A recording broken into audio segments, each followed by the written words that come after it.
create theater for everyone that benefits women and girls. So I'm primarily here for the gender parity part, but I'm also very obviously here interested in inclusion and diversity and all the rest of it.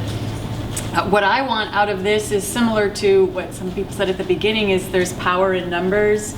We do lots of collaborations and we're all working towards the same thing. So I'm really interested in kind of ignoring the fact that there's the Mass Turnpike, and which sort of seems to, we don't get a lot of actors and stuff coming to audition for us. Even though we're 2 hours away and there's a lot of amazing theater in the Berkshires sort of seem more connected to New York for some reason than Boston. So I'm really interested in building relationships with people here who are interested in doing the same kind of work, and ideally working towards some co-productions. Cheryl, do you want to go next? Do you want me to go? Yeah. Okay. Just be polite. Thank you, Mel. You're welcome.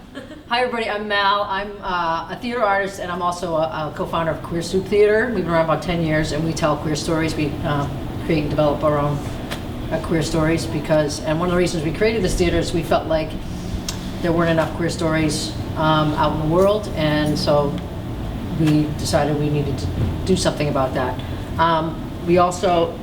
I've learned over the years many things about inclusion, and I have several friends who are deaf and queer, and they didn't see their stories on stage, and they weren't able to go to plays very often because they couldn't participate because they couldn't hear what was going on.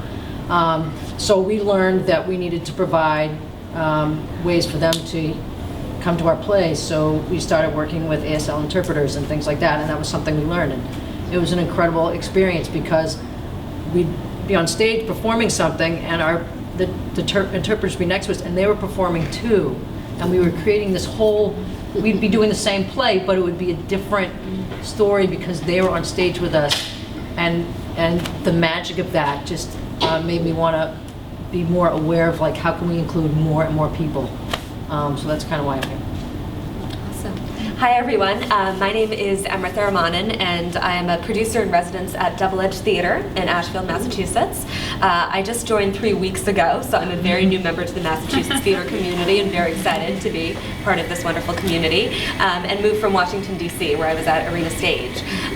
I think at this moment what I'm really excited to gain from this conversation is learning about diversity and inclusion within the Massachusetts community, understanding that there's certainly going to be some threads that intersect within the national ecology, but specifically what are the challenges or ideas or thoughts, and then in terms of action, feel very passionate about action as well, and specifically diversity and inclusion within a small rural community. In Ashfield, there aren't many levels of diversity or inclusion, and particularly within our theater community, that's something we're really seeking. So I would love to figure out what are some of the tasks or actions or steps that can be maintained to push that forward. I'm Henry Lucier, Director of Marketing at the Lyric Stage. My focus is more on audience, but we're in a very good position at the Lyric right now. Our artistic director, Spiro Valutis, is taking very seriously diversity in casting and in programming. Summer just directed a play for us, By the Way, Meet Vera Stark. And the struggle to make the audience look more like what we're presenting on the stage is sort of what my focus for being here is. I'm Joan Landcourt. I'm board chair of Underground Railway Theater, and we, along with our sister company, the Nora at Central Square Theater, have made a commitment to diversity and inclusion in the theater. And in some conversations that I've had with Julie, what I would hope we would get to is to have each theater can do something on its own, clearly, but I think we are seeing that the resources that you need to really take it to the next step of just talking about it or some individual actions. I think we need a collective strategy that captures the power of the numbers, everybody doing it, and that it seems like StageSource could be a place that could house resources that could then be offered to the individual theaters who, aren't going to be able to write grants, each theater, a little bit. So that's a piece of the strategy that I think could really be helpful to everyone. I'm Margaret Ann Brady, an actor and a member of the StageSource board. And I was going to come out to your call, but then I realized that I'm not good enough, so I didn't.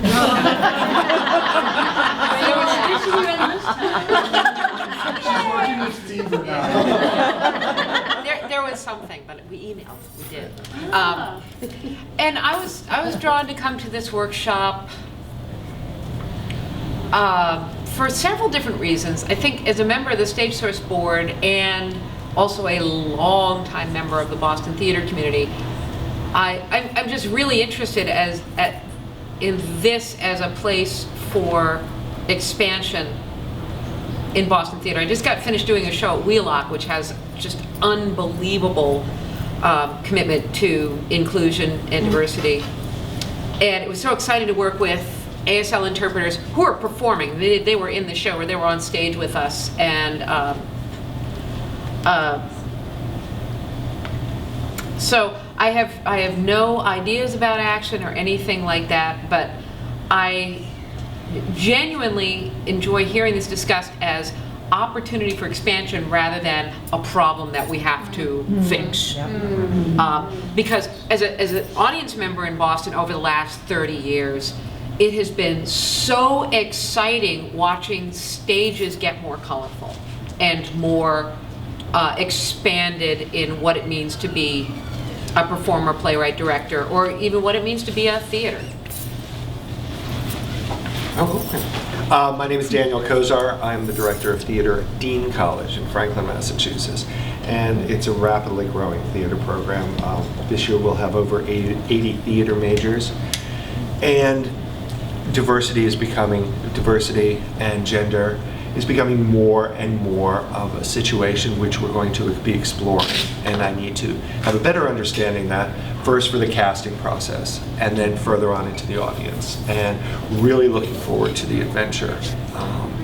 Going from the traditional casting that we've been doing, now we're seeing that as we have a very strong international population, as our casting becomes more and more diverse, how to work with our audiences and how to work with the kids and to explore it. And so I'm very excited about it. Hi, I'm Kitty Drexel. I am the Queen Geek at New England Theater Geek. It is lovely to see all of you and put faces to names. I'm here for many reasons.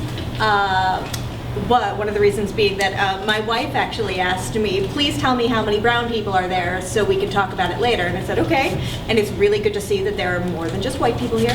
I also have brachial plexus palsy, which I consider one of the sexiest of the palsies. I'm physically disabled.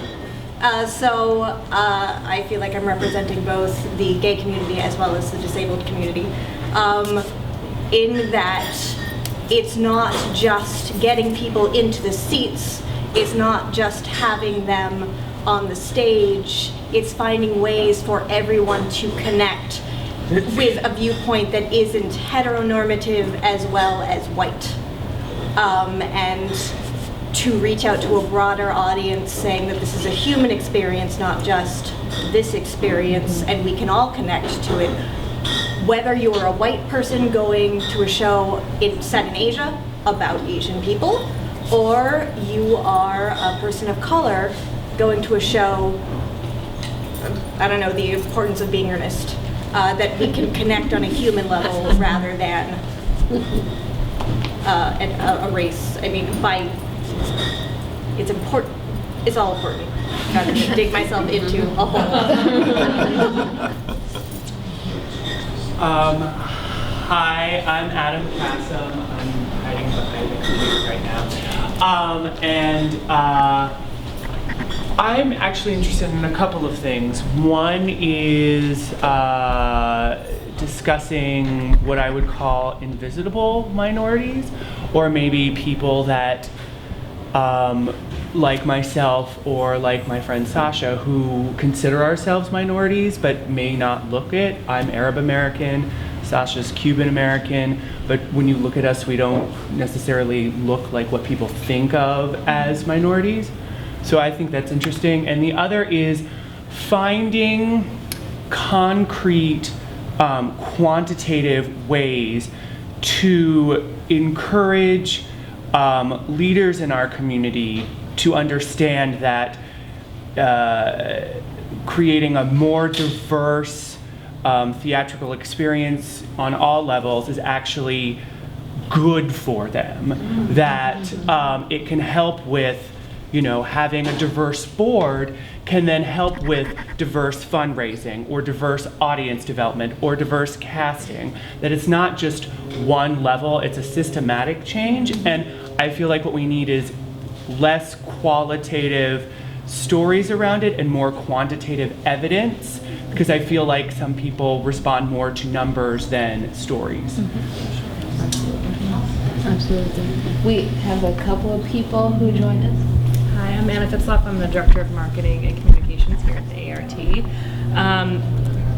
I'm seeing lots of overlap with the discussion that will be later that Charles and I are going to be talking about, so I hope some of you come to that as well. But I think, wearing my ART hat, I'm with Henry, I'm focused very much on audience development, and for me, that is rooted in every single aspect of our programming, from our community connections and education programs to our hospitality in front of house. And how is it that people interact with us very much on that human level, whomever they are, whatever their personal story is, and whatever they come to see or experience here or at Oberon.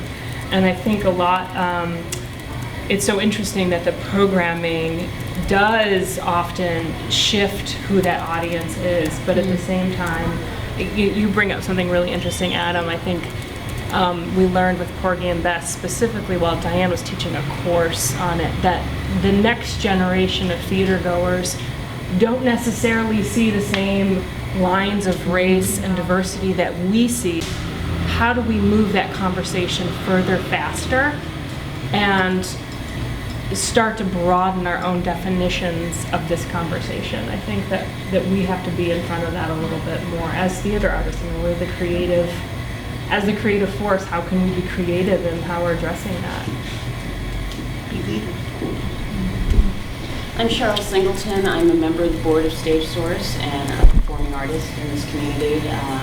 I moved here from New York in '86, but sort of put off theater for a while for various reasons and didn't do anything till about 1998, and have been doing things since, both on the improv side as well as scripted theater. And I was in the first dig discussions that we had at StageSource, the first meetings that we had. I would like to see a change in perception throughout the community. This idea that we can't do the classics, whereas I've been fortunate to do that in this community. That 70% number that came up really infuriated me, because then it sort of feeds on all of the fears that I have. Like, one of the things I had written down in those exercises was that, at least empirically, one of the things that holds me back is that as I am an older, overweight Black woman. So for casting, that sort of throws me out of the pool for a lot of things. But mentally it shouldn't, and empirically it shouldn't either. And that's something that we need to move past. I tend to go to shows these days and look at them and think, why is that cast all white? Why is that cast, why can't that cast be genderqueer? Why can't that cast be Black? Why, what is it that is happening on the other side, especially if it's not in the script, that makes that so? What is it that people are afraid of? Is it a marketing issue? Is it their own perception of what they're comfortable dealing with? So those are things that I think we need to find ways of addressing in the community, and not sit back and whine about it, but really take action on it. And just another interesting, just a thing. I've done a few things with Queer Soup, thankfully, and someone had interviewed me a few years ago, And because I had been doing shows with Queer Soup, assumed I was queer. And then when they found out that I wasn't, I'm an honorary. There you go. I am up here, that's for sure. I'm queer up here. But the reporter was taken aback and was like, well then, why are you working with Queer Soup and the Gold Dust Orphans? What draws you to them? And I was like, well, because they're doing smart, intelligent theater, and they're people that I really enjoy working with. Why are you asking me this question? So those are the things that I want us to sort of attack and blow up.